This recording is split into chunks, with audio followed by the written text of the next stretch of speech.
comedy after another, but it is also a series of efficient and manic shifts that threaten to burst the heart. Our boy Duncan hails from Ottawa, but has called Victoria home for the past 5 years. His career highlights include having his play Bildungsroman performed as part of the Phoenix's 2006 Fine Festival, and sneaking his screenplay Dunkbot into this year's edition of This Side of West. In the fall, he plans to buy a pair of gloves and move back east to attend the MFA program at Humber, Guelph. He has a dog named Farley and a family who loves him. Please welcome Duncan Patterson. Melanie. I'm okay. Really, it's okay. Stay there. Did you guys know what's really bright? Lights are. Yeah. First of all, my family couldn't be here tonight because they are unfortunately in a better place. They're not actually dead. They're in Ottawa where they can cheer for an actual hockey team. That's from a back row. And since they can't be here, I would like to thank my friends for giving me free copy editing for the past 4 years. Finding all the things that the spell check wouldn't, as in BTU instead of but. Apparently BTU stands for Binary Thermal Unit, which I think applies to about 10 people in this country as far as writing things in Microsoft Word. I'd like to thank all of my professors. I'll start with Bill, although he's not here. I would like to thank him for all the advice he's given me over the years, including never do a reading without having at least 1 or 2 fairly strong drinks. I'm going to plead the 5th of vodka on that one tonight.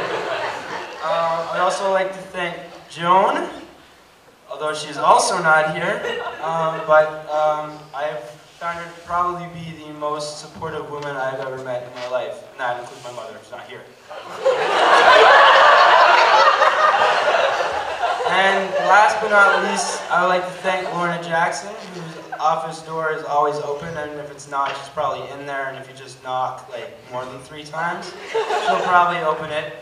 And she will talk to you about whatever you want to talk about, including how the Vancouver Canucks have no secondary scoring whatsoever, or that maybe your fiction would be funnier if you injected some sadness into it, or your playwriting, whatever the case may be. What I will be reading for you tonight is called The Exercise Anecdotals from Asso. I didn't actually write it for any of the workshops of the professors who I mentioned, but it started off as a short story, and I've been adapting it into a one-man play.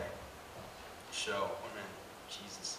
Alright, so here we go. Karate-chopped hands covered ode mouths on what the fuck faces. And oh my gods and holy shits, God exclaimed. It wasn't something that we heard every day. Something you hear every day is a comment about the weather, and that's way different from learning a dude who shouldn't be dead was that.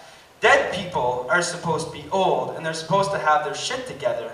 Dude didn't have any real shit to get together, and 18's anything but old. There's supposed to be a lot more shit getting together time. 4 of the 5 W's had got covered. The what wasn't in play anymore because that's how we had reacted to the news. The when was obvious. It had been the night before, and the why, well, the why was rhetorical. So the room was split between the 2 arrangements of O, H, and W. Me and my friend Buddy were in the how camp, and not like how could this have happened, because that's an offshoot of why, and only a priest would have the balls to tackle that. The how that we were fixated on was a concrete thing, the particulars of the process that had led to Dude's end. But before we could get to where our Q's would lead to A's, questions and answers, we had to clarify for all the kiddies just who Dude was. It was annoying, but we had to understand, and they had to understand why us older cats looked like we just chugged Ipecac. I struggled to put it right. It's mad tough to capture someone without loud words. You look like Alexander the Great in a fresco from my Civilizations book. You know the one, where he was on the back of that horse he might have loved too much, and its frontal hooves are kicked, so he's tilted almost horizontally, and his thick black hair's all blown and messed up. I don't know if it's how they drew before CE, but Alexander's mug's really goofy in it. It's stretched, his chin and nose are pointified, and his eyes are mad buggy, so he looks scared surprised at what the horse is doing. That description wasn't any good somehow, because my textbook was in my locker, and it made them picture dude as a cartoony, unreal guy. But it's really kinda, sorta what his face was like. He wore really big pants, not homie styles, but fuller. Ones talk show fat people have to special order. If they'd ever come to life, one of the legs could have swallowed me whole. Dude loved to skate. He was always olling over the garbage pail under the basketball hoop, while smokers cheered when he landed and jeered when he tried to fancy it with a kickflip and yard sailed. That's when you fall and all your stuff goes everywhere. I made it up. But that wasn't working either, because these kids weren't the backfield crowd. They ate in the calf, played intramurals, put the yearbook together, and auditioned for plays. Lame wads. There was lots of these kindas and pauses, followed by ors that trailed to nothing.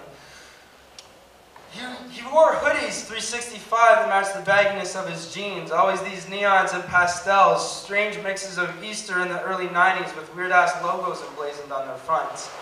Like the graph you see under bridges and alleyways and bombed on the sides of freight trains.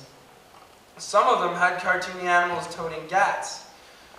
He sat behind me in physics and laughed at my jokes. It didn't matter what they were, if it was a crack about sexing or how hard physics was. As long as it was more interesting than what the teacher was saying, he was down with it. Dude liked it best when I brought the two of them together. Came up with something about the physics of sexing. Man, it was hard to convey him. You really had to be in the same class or shoot shit with him at a jam. If you just saw him, you would pass him off as a skid rave kid whose brains had been mashed to mush by drugs. He slanged good dope you could buy. Actually, there's a can of him in the yearbook twisting. You can tell right off it was a paper in his hand, but a closer look would confirm it. But then it turned out dude was a bunch of people's friend's brother, and they felt real bad for their friend. Thank you.